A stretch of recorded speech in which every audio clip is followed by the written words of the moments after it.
Dhananjay मुंडेंना phone आला.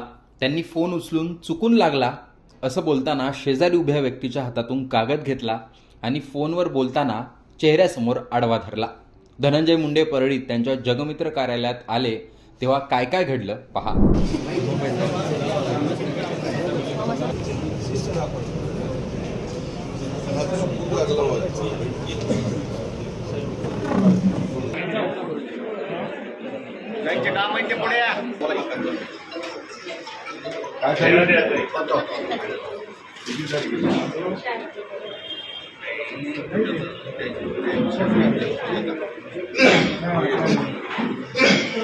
गाडी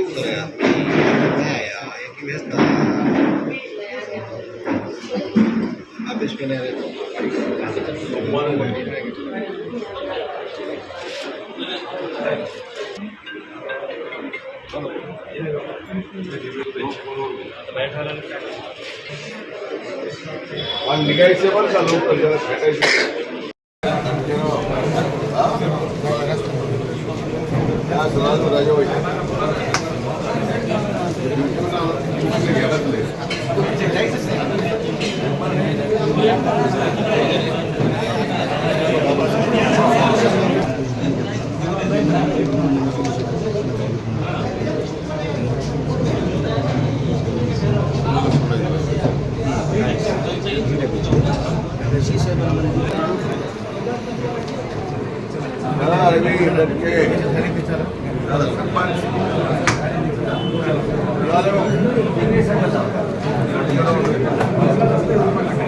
तर कोणी धनंजय मुंडेंना भेटायला आलं होतं तर कोणी निमंत्रण द्यायला.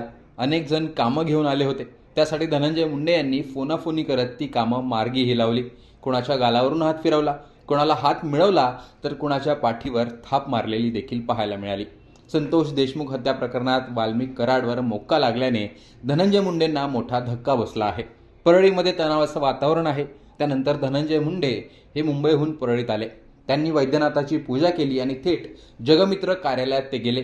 याच जगमित्र कार्यालयातून वाल्मिक कराड हे लोकांची कामं मार्गी लावायचे. तिथेच धनंजय मुंडेंनी जनता दरबार घेतला. त्यावेळी मोठी गर्दी पाहायला मिळाली. शिवाय सर्वांचं लक्ष हे धनंजय मुंडेंकडेच होतं. एकीकडे मुंडेंच्या राजीनाम्याची मागणी जोर धरतेय, दुसरीकडे ते अजितदादांना भेटून परळीत आलेत.